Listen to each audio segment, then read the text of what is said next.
গভীর উদ্বেগ নিয়ে আলোচনার এই পর্বে আসতে হচ্ছে, তার কারণ একটার পর একটা ঘটনা আমাদের কলকাতা শহরে ঘটে চলেছে এবং 3টে ঘটনা এখনো পর্যন্ত পরপর এক সপ্তাহের মধ্যে ঘটলো, অথচ গ্রেফতার শূন্য, কেউ ধরা পড়ল না। আজকে রিজেন্ট পার্ক থানায় তারই একটা প্রতিফলন দেখলাম আমরা। প্রথমে প্রতিবেদন, তারপর আলোচনায় আসবো। সেন্ট্রাল অ্যাভিনিউ দমদম ক্যান্টনমেন্টের পর এবার রিজেন্ট পার্কের মুর অ্যাভিনিউ। কলকাতায় এক সপ্তাহের মধ্যে পরপর 3 জায়গায় অস্ত্র দেখিয়ে ডাকাতি, কখনো টার্গেট গৃহবধূ, কখনো একাকী বৃদ্ধা, কখনো প্রৌঢ় দম্পতি। সোমবার ভর সন্ধ্যায় রিজেন্ট পার্ক থেকে ঢিলছড়া দূরত্বে গৃহকর্ত্রীর গলায় ছুরি ঠেকিয়ে চলে রুদ্ধশ্বাস অপারেশন। এই রিজেন্ট পার্ক থানা থেকে একেবারে ঢিলছড়া দূরত্বে ঠিক এই যে ফ্ল্যাট, এই ফ্ল্যাটের পিছন দিকেই রিজেন্ট পার্ক থানা এবং এই গোটা এলাকা, এই রাস্তা একেবারে সিসিটিভি ক্যামেরায় মুড়ে ফেলা। তারপরেও কিভাবে এই লুটের ঘটনা ঘটেছে তা নিয়ে একাধিক প্রশ্নচিহ্ন উঠে যাচ্ছে। মহিলার দাবি, সন্ধ্যে 7:30 নাগাদ তিনি যখন বাড়ি ফিরছেন তখনই পিছু নেয় মাস্ক পরা 2 দুষ্কৃতী। দরজা খোলার সময় জোর করে ফ্ল্যাটে ঢুকে পড়ে তারা। মহিলার মুখে কাপড় গুঁজে গলায় ছুরি ঠেকিয়ে তাকে দিয়েই আলমারি খোলায় দুষ্কৃতীরা। আমাকে বলছে যে চাবিটা আর কি আছে, গ্যাস চাবি দাও, ছুরি দেখিয়েছে। তারপরে গিয়ে আমাকে দিয়ে সব আলমারি টালমারি এগুলো সব খুলিয়েছে। আমাদের অনেক গয়না ছিল। রিজেন্ট পার্ক থানা থেকে মুর অ্যাভিনিউয়ের এই বাড়ির দূরত্ব মেরে কেটে 200 মিটার। গুগল ম্যাপ বলছে গাড়িতে 1 মিনিটের রাস্তা, সেখানে এই হাড় হিম করা ডাকাতি। বাড়িতে বিয়ের অনুষ্ঠান ছিল খুব সামনেই, ঠিক সেই তার অনুষ্ঠানের কয়েকদিন আগে এই ঘটনায় কিন্তু চাঞ্চল্য ছড়িয়েছে। আতঙ্কিত বাড়ির সদস্যরা। বাড়িতে এর আগে এরকম কেউ এসেছিল কিনা যে আগে থেকে রেকি করেছে, তার কারণ বাড়িতে বিয়ের অনুষ্ঠান, সোনার গয়না থাকতে পারে, এই সন্দেহ করেই কিন্তু আগে থেকেই প্ল্যানিং করে এই ঘটনা ঘটানো হয়েছিল কিনা সেটাও খতিয়ে দেখা হচ্ছে বলে পুলিশ সূত্র থেকে জানা যাচ্ছে। রিজেন্ট পার্ক, সেন্ট্রাল অ্যাভিনিউ এবং দমদম ক্যান্টনমেন্ট 3টি লুটের ঘটনাতে এখনো কাউকে গ্রেফতার করতে পারেনি পুলিশ। দমদম ক্যান্টনমেন্টে লুটের ঘটনায় সিসি ক্যামেরার ফুটেজে ধরা পড়েছে 3টি বাইকে চড়ে এসেছিল দুষ্কৃতীরা। মঙ্গলবার ঘটনাস্থল খতিয়ে দেখে নমুনা সংগ্রহ করে ফরেনসিক টিম। একটা ঘন জনবসতিপূর্ণ জায়গা, আশেপাশে বাড়ি, উল্টো দিকে একটা বয়েজ স্কুল, তার চারিদিকে সিসিটিভি ক্যামেরা লাগানো। এরই মাঝে দুঃসাহসিকভাবে এই লুঠের ঘটনা কিন্তু এখানে ঘটে গেল এবং এখন এতটাই আতঙ্কে তারা রয়েছেন যে বাড়ির দরজা কার্যত সমস্ত সময় বন্ধ করে রাখছেন। এরকমই আতঙ্কের মধ্যে এখন কোল্যাপসেবল গেট বন্ধ করে দমদমে কিন্তু এই প্রৌঢ়া দম্পতি তারা কিন্তু সময় কাটাচ্ছেন, আতঙ্কের প্রহর কাটাচ্ছেন। সারাদিন এই করতে করতে প্রেশার একার স্ট্রোকের মতো হয়ে গেছিল। এই তো ওই গলায় ছুরি ধরছে, এই যে টাক মারছে, সব কিছু নিয়ে গেছে। আর কলে কথা বলবি না, আমার স্বামী একার অসুস্থ হয়ে মরেই যেত। 6 দিন আগে সেন্ট্রাল অ্যাভিনিউয়ের বিডন স্ট্রিটের যে বাড়িতে লুট হয় সেখান থেকে বটতলা থানার দূরত্ব ছিল মাত্র 500 মিটার। সেই ঘটনাতেও এখনও দুষ্কৃতীরা অধরা।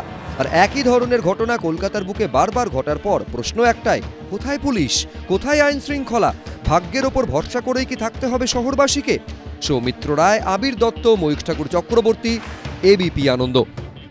আমি অনিলদার কাছে যাব। অনিলদা, গত শুক্রবার এই অনুষ্ঠানে লাইভে অত্যন্ত গর্ব করে বলেছিলাম যে সেন্ট্রাল অ্যাভিনিউয়ের ঘটনা, পুলিশের যা ইনফরমেশান এবং যা মনে হচ্ছে ক্যামেরার সামনে যা বলছেন একেবারে স্পেসিফিক ইনসাইডার্স ইনফরমেশানের ভিত্তিতে এটা হয়েছে এবং কলকাতা পুলিশের যা দক্ষতা, আজকে অর্থাৎ শুক্রবার ম্যাক্সিমাম শনিবারের মধ্যে তারা ধরা পড়ে যাবে।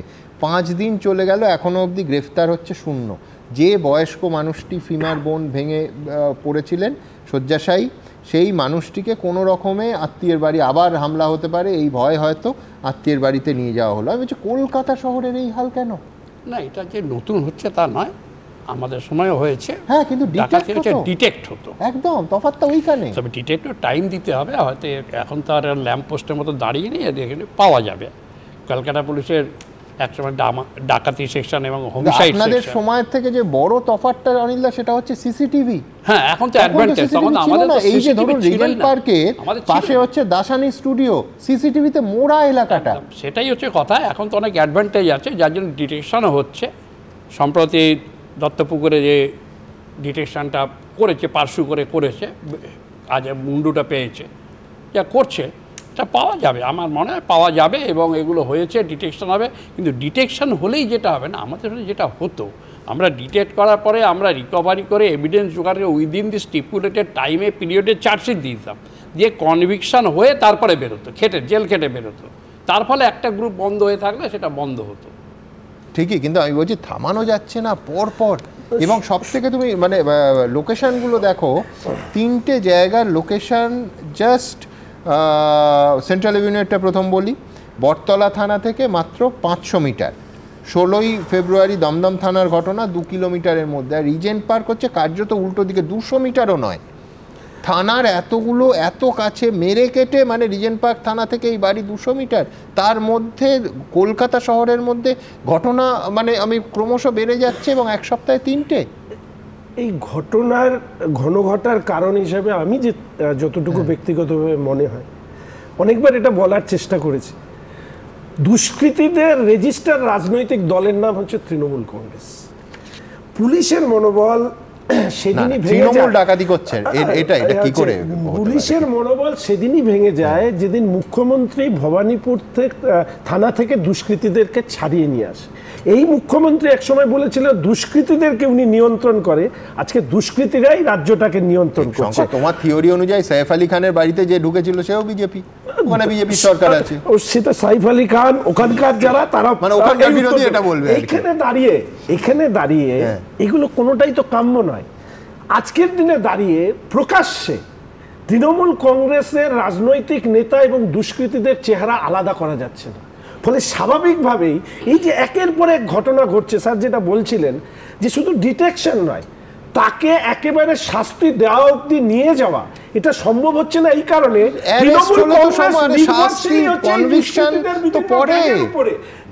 আমি বলছি ডিটেকশন আগে তো হবে, আগে গ্রেফতার হবে। আমি বলছি অর্ণব, সব থেকে যেটা মারাত্মক, আগের দিন বিস্তারিত আলোচনা করেছি, কলকাতা এবং সল্টলেক এখন প্রায় বৃদ্ধাবাস। পরের প্রজন্ম কার্যত অন্য রাজ্যে বা অন্য দেশে চলে গেছে। একটা বড় অংশের মানুষকে একাকী, প্রৌঢ়া বৃদ্ধা একাকী থাকতে হচ্ছে। ক্রাইম ডিটেক্ট হচ্ছে না। আমি বলছি বয়স্করা ভরসা পাবে কি করে? এরপরে বয়স্করাও শহরে থাকতে পারবে না, এই সিচুয়েশন তো হবে না। মানে এক সপ্তাহে 3টে যদি কোনো রকম খামতি থাকে, সেই খামতিটাকে ঘেকে পুলিশকে আরো সক্রিয় কাজ করা উচিত। আমি শুধু আপনাকে একটা কথা মনে করিয়ে দেবো, মানে প্রিভেনশনও হচ্ছে না, ডিটেকশনও হচ্ছে না। 3-4 দিন আগের কথা, সুপ্রতিম সরকার সাংবাদিক সম্মেলন করেছিলেন, অপারেশন শিবশক্তি বেশ কয়েক মাস ধরে চলছে। এই যে ফিশিং জামতারা গ্যাং, 46 জন অ্যারেস্ট হয়েছে, বিপুল কোটি টাকার একটা সাইবার ক্রাইমের বিরাট ব্রেকথ্রু। সেটা আমাদের রাজ্য পুলিশই করেছে, মানে আমাদের রাজ্য পুলিশই কিন্তু সেই তদন্ত করেছে এবং সেই তদন্ত করে ডিটেক্ট করেছে, অতগুলো লোককে ধরেছে তারা। এবং তাদের যে চক্রটা, সেই চক্রটা রাজ্য পুলিশ, কলকাতা পুলিশ কাজ পারে না আমি তা বলছি না। সেই জন্যই আমার বিস্ময়টা যে গত শুক্রবার এইরকম একটা সেন্ট্রাল এভিনিউয়ের মতো বাড়িতে, যেখানে পরিষ্কার ইনসাইডার ইনফরমেশনে পুরো জিনিসটা হয়েছে, সেটার এখনো একজন গ্রেফতার নয়। 3টে, তুমি দেখো এক সপ্তাহে 3টে ঘটনা, একজনকেও ধরা গেল না। ঠিক যেমন ভাবে জীবনতলার ক্ষেত্রে যেমন এসটিএফ সফল হয়েছে, এসটিএফ যেমন ধরেছে পুলিশটাকে, এক্ষেত্রেও নিশ্চিতভাবে এই সাধারণ চুরি তো তার এসটিএফ, বেঙ্গল এসটিএফ নামবে না। সঙ্গে সঙ্গে যদি বলি কেন হচ্ছে না, এটা আমার মনে হয় আমাদের রাজ্যের পুলিশ মন্ত্রীর নাম কমপ্লিটলি ললেসনেস। এবং আমার একটা সন্দেহ হচ্ছে সন্তানে যে কেন পুলিশ গলায় মালা দিয়ে বিজেপিতে জয়েন করেছে,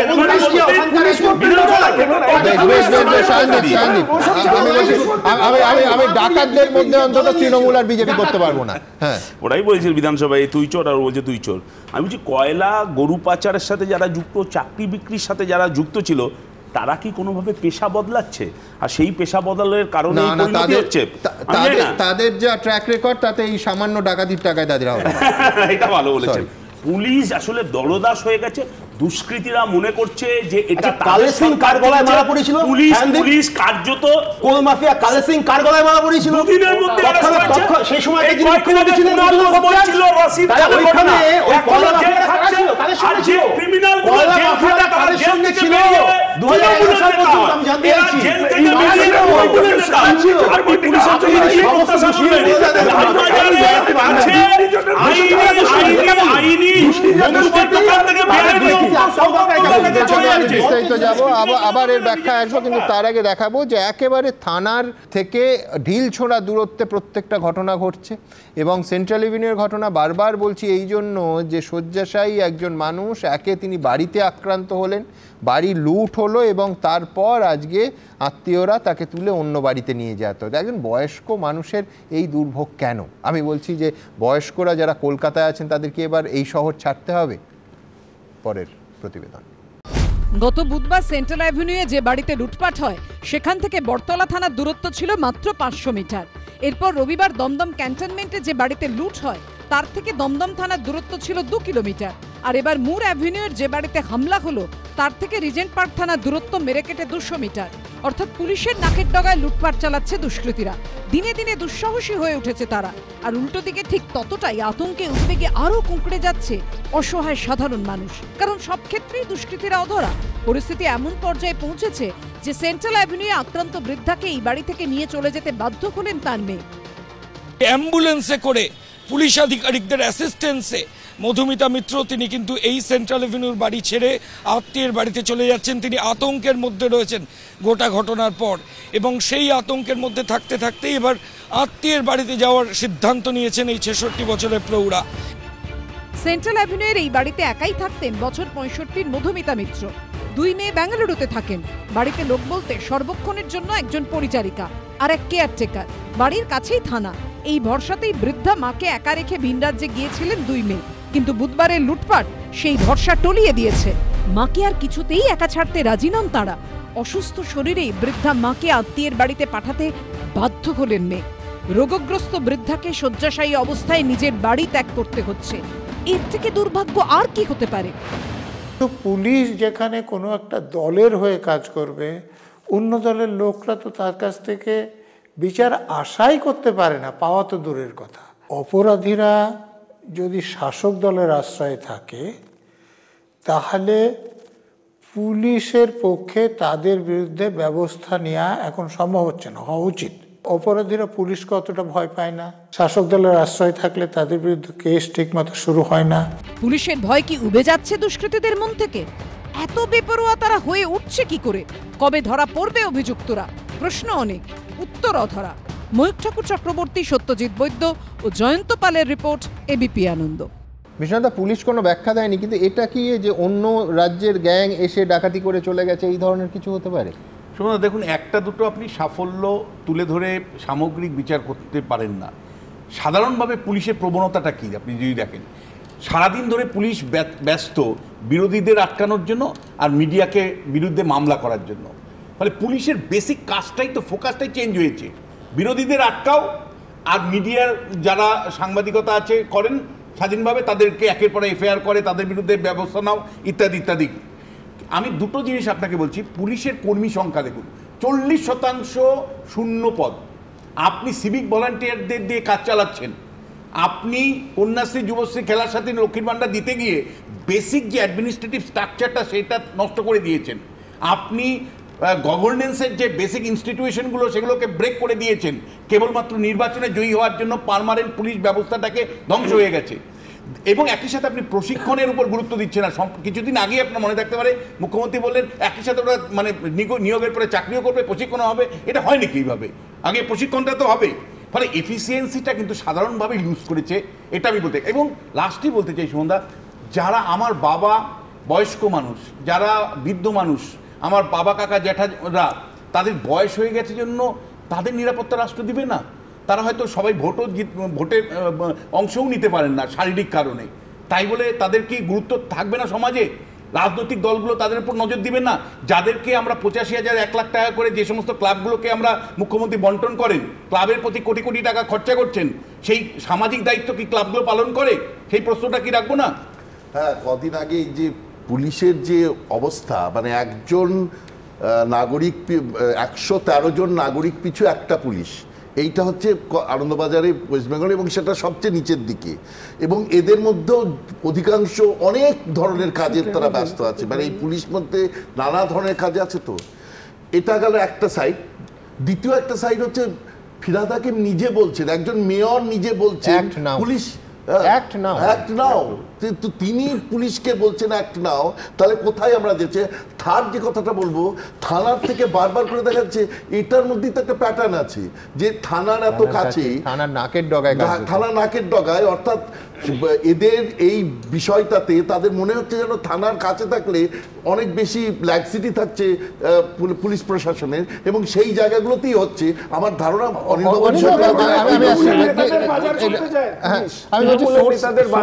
ইনফরমেশন যেটা, সেটা কি কোথাও ল্যাক হচ্ছে? আপনাদের সময় তো দেখুন সিসিটিভিতে কলকাতা শহর মোড়া ছিল না, সিসিটিভি ছিলই না, তা সত্ত্বেও একটা বড় ঘটনা হওয়ার পর একাধিক সোর্সের মাধ্যমে এবং 2-3 দিনের মধ্যে তো ডিটেক্ট হতো এবং আমাদের যে কটা ব্যাংক ডাকাতি এখানে তো সিসিটিভি ফুটেজ একাধিক ঘটনায় পাওয়া গেছে। এখন আমাদের সময় এছাড়াও একটা প্রণাম বয়স্ক লোকের জন্য প্রণাম বলে একটা প্রোগ্রাম ছিল, সেটা কি এখন নেই? থানা কে জানে এখন কি করছে। এখন তো থানা বটতলা মানে বলা উচিত না পার্টিকুলার থানার সম্বন্ধে নিজে পুলিশ অফিসার হয়ে থানার ওসিগিরি করে।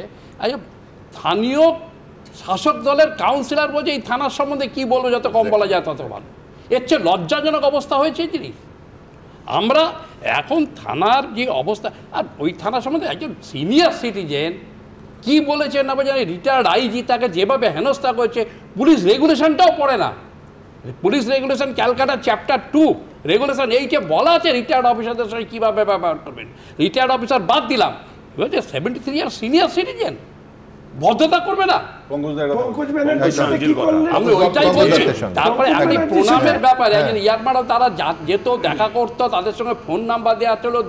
এই যে যাতায়াত, এখন তো গাড়ি বেড়েছে, ভিজিবিলিটি, লোকগুলো কোথায়? সামনে একটা করে সে নীল পড়া, সে মানে ব্যান্ড পার্টির মতন, কোনোটা নীল, কোনোটা সাদা, কোনোটা সবুজ, ঘুরে বেড়াচ্ছে।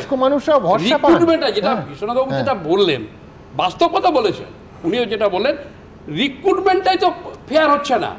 আমাদের সময় রিটেন পরীক্ষা দিতে হতো, এক গাদা লোক পরীক্ষা দিতে হতো, তারপরে পাস করো, তারপরে বোর্ডে যাও, বোর্ড ফেস করো, তারপরে এখন কে কোথা থেকে রিক্রুটমেন্ট বলছে ট্রেনিং করতে করতে নাকি। আরে ভাই, ট্রেনিং এ 6 মাস একটা ট্রেনিং দেবে। অভিযোগ যে সিভিক ভলান্টিয়াররা থানা চালাচ্ছেন না। শুনুন, আমি বলছি যে যেখানে খামতি আছে, আমি তো বললামই প্রথমে, যেখানে খামতি আছে সেখানে অবশ্যই শক্তপোক্ত হওয়া দরকার। কিন্তু যেমন আমি বললাম যে ক্রাইমটা চোখে দেখা যাচ্ছে না, যেটা কিনা ভিজিবল নয়, সেই ক্রাইম থেকেও যখন কলকাতা পুলিশ এরকম একটা সাফল্য নিয়ে এসেছে, ইতিমধ্যে আমরা বেশ কয়েকটা অস্ত্র কাণ্ড দেখেছি অন্য রাজ্য থেকে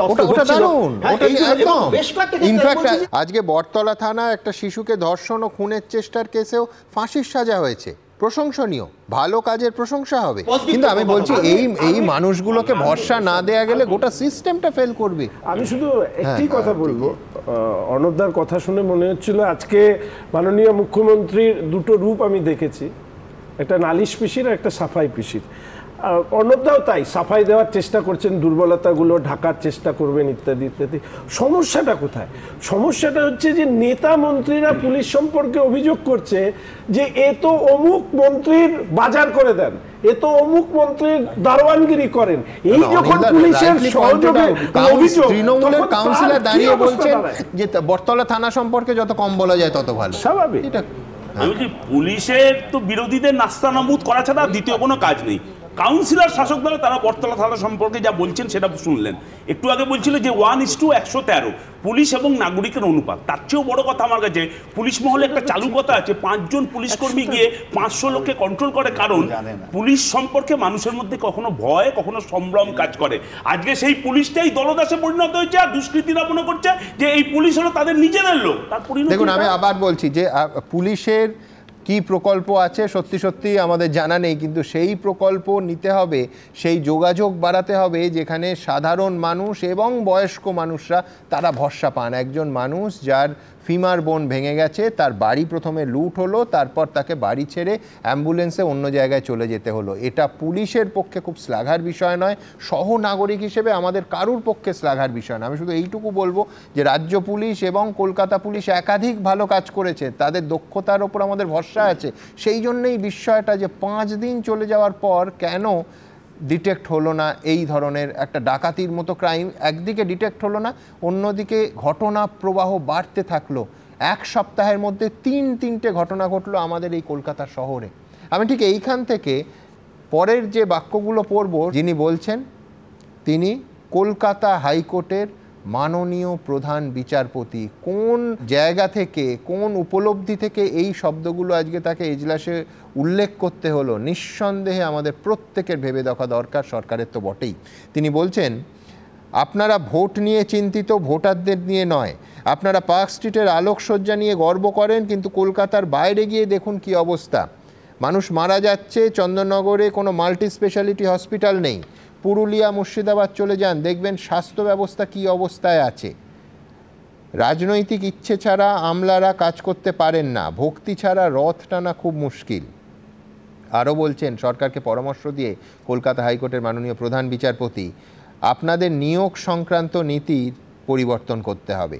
মানুষই আপনাদের ক্ষমতায় বসিয়েছে, তাই তাদের কিছু ফিরিয়ে দেওয়ার দায়িত্ব আপনাদের। মনে করিয়ে দিতে হচ্ছে কলকাতা হাইকোর্টের মাননীয় প্রধান বিচারপতিকে। মানুষ মরতে দাও, তাতে আপনাদের কি? হুইল চেয়ার দেওয়ার জন্যও আমাদের নির্দেশ দিতে হচ্ছে। খুবই লজ্জাজনক অবস্থা। হাসপাতাল তৈরি না করলে, সুবিধে না দিলে মানুষ তো বেসরকারি হাসপাতালে যেতে বাধ্য হবেই। আপনারা পার্ক স্ট্রিটের আলোকসজ্জা নিয়ে গর্ব করেন, কলকাতার বাইরে গিয়ে দেখুন কি অবস্থা। মানুষ মারা যাচ্ছে। দক্ষিণ 24 পরগনার মথুরাপুরে প্রাথমিক স্বাস্থ্যকেন্দ্র উন্নয়ন সংক্রান্ত মামলায় হাইকোর্টে এভাবেই তীব্র ভর্ৎসনার মুখে পড়ল রাজ্য সরকার। প্রায় 60 বছর আগে এক স্থানীয় বাসিন্দা হাসপাতাল তৈরির জন্য এই জমিটি সরকারের হাতে তুলে দিয়েছিলেন। তারপর পুরন্দরপুর প্রাথমিক স্বাস্থ্যকেন্দ্র তৈরি হলেও তার অবস্থা শোচনীয়। কোথাও জলের পাইপ ফেটে পড়ে রয়েছে, জানলার কাঁচ ভাঙা, ইতিউতি আগাছার জঙ্গল, পর্যাপ্ত পরিষেবাও মেলে না বলে অভিযোগ। তার উপর স্বাস্থ্যকেন্দ্র চত্বরেই চলছে রাজ্য সরকারের জল প্রকল্পের কাজ। এখানে ভালো ডাক্তার আসতেছে না। মানে কৌতলাতে লোক আসে, ঘোড়াদলতে লোক আসে, বিভিন্ন জায়গায় লোক ভালো আসে, কিন্তু পরিকাঠামো ঠিক নেই। মামলাকারীদের দাবি, জল প্রকল্প নিয়ে কোনো আপত্তি নেই, কিন্তু হাসপাতালের পরিকাঠামোর উন্নয়ন হোক। মঙ্গলবার কলকাতা হাইকোর্টের প্রধান বিচারপতির বেঞ্চে এই মামলার শুনানি ছিল। এদিন প্রধান বিচারপতি টি.এস. শিবজ্ঞানম বলেন, 2024 সালে দায়ের হওয়া এই মামলায় হাইকোর্টে রিপোর্ট দিয়ে রাজ্যের স্বাস্থ্য সচিব জানিয়েছেন বর্তমানে ওই স্বাস্থ্যকেন্দ্রে 10টি বেড রয়েছে, যা পর্যাপ্ত। 1976 সালে যে হাসপাতালে 10টি শয্যা ছিল, এখন 2025 সালে এসেও স্বাস্থ্য সচিব বলছেন এই সংখ্যাই ঠিক আছে। একমাত্র কোনো নির্বোধী এই যুক্তিতে বিশ্বাস করবে। রাজ্য সরকারের আইনজীবীকে উদ্দেশ্য করে কড়া ভাষায় প্রধান বিচারপতি বলেন, আপনারা ভোট নিয়ে চিন্তিত, ভোটারদের নিয়ে নয়। আপনারা পার্ক স্ট্রিটের আলোকসজ্জা নিয়ে গর্ব করেন, কলকাতার বাইরে গিয়ে দেখুন কি অবস্থা। মানুষ মারা যাচ্ছে। চন্দননগরে কোনো মাল্টি স্পেশালিটি হাসপাতাল নেই। পুরুলিয়া, মুর্শিদাবাদে চলে যান, দেখবেন স্বাস্থ্য ব্যবস্থা কি অবস্থায় আছে। রাজনৈতিক ইচ্ছে ছাড়া আমলারা কাজ করতে পারেন না। ভক্তি ছাড়া রথ টানা খুব মুশকিল। আপনাদের নিয়োগ সংক্রান্ত নীতি পরিবর্তন করতে হবে। মানুষই আপনাদের ক্ষমতায় বসিয়েছে, তাদেরকে কিছু ফিরিয়ে দেওয়ার দায়িত্ব আপনাদেরই। সেই সঙ্গে চিকিৎসার জন্য দক্ষিণ ভারতমুখী ভিড়ের দিকে কার্যত ইঙ্গিত করে প্রধান বিচারপতি প্রশ্ন তোলেন, মানুষকে কেন করমণ্ডল এক্সপ্রেস ধরতে হয়? মথুরাপুরের স্বাস্থ্যকেন্দ্রের মামলায় রাজ্য সরকারের উদ্দেশ্যে প্রধান বিচারপতি আরও বলেন, যারা আদিবাসী হিসেবে জন্মগ্রহণ করেছেন তাদের কি অধিকার নেই আধুনিক সমাজের সঙ্গে তাল মিলিয়ে নিজেদের উন্নত করার? আপনারা সুন্দরবনের মধুর জিআই ট্যাগ নিয়ে গর্ব করেন, সেটা সংগ্রহ করতে কত কষ্ট হয় জানেন? হয়তো মনে করেন যে এরা চলে গেলে মধুকে সংগ্রহ করবে। সম্প্রতি সরকারি হাসপাতালে অসুস্থ শিশুর বাবাকে দিয়ে বমি পরিষ্কার করার মতন ছবি সামনে এসেছে, যা ঘিরে শোরগোল পড়ে যায়। এর মধ্যেই আবার কলকাতা হাইকোর্টের স্বাস্থ্য ব্যবস্থা নিয়ে কড়া সমালোচনার মুখে পড়ল রাজ্য সরকার। শৌভিক মজুমদার, গৌতম মণ্ডল, দীপক ঘোষ, এবিপি আনন্দ। কবিতায় সৌমিত্র চট্টোপাধ্যায় লিখেছিলেন, ক্যালেন্ডার এক আশ্চর্য আবিষ্কার। আর সেই ক্যালেন্ডার নিয়েই এবছরের শুরুতে রাজনীতিতে নানা জল্পনা তৈরি হচ্ছিল। তৃণমূলের তরফে ছাপানো মমতা বন্দ্যোপাধ্যায়, অভিষেক বন্দ্যোপাধ্যায়ের ছবি দেয়া ক্যালেন্ডার জেলায় জেলায় পৌঁছে গেল। তড়িঘড়ি সেই ক্যালেন্ডার ব্যবহারে আবার নিষেধাজ্ঞাও চলে এলো। এরপর প্রকাশ হলো নতুন ক্যালেন্ডার। সেই মমতা বন্দ্যোপাধ্যায় আর অভিষেক বন্দ্যোপাধ্যায়ের ছবি রয়েছে, কিন্তু ছবির মাপগুলো শুধু পাল্টে গেছে। এখন রবীন্দ্রনাথ কোট করে কেউ প্রশ্ন করতেই পারেন, তুমি কি কেবলই ছবি? আবার কেউ কেউ মনে করিয়ে দিচ্ছেন, মাত্রার মধ্যে থাকলে তবেই কিন্তু ছবি সুন্দর হয়। আমরা এসব হিসেব নিকেশ বুঝি না বলে আবার কেস দেবেন না প্লিজ। কেস দেবেন না প্লিজ।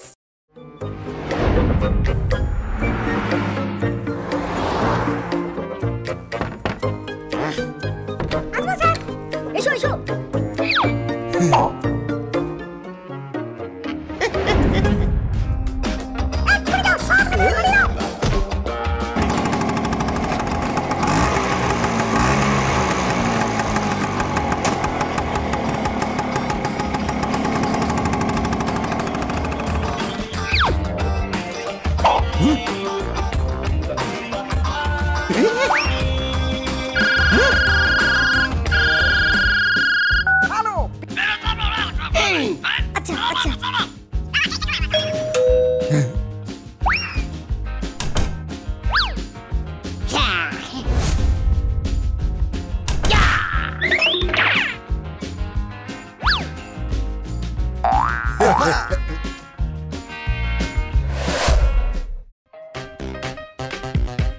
কেস দেবেন না প্লিজ।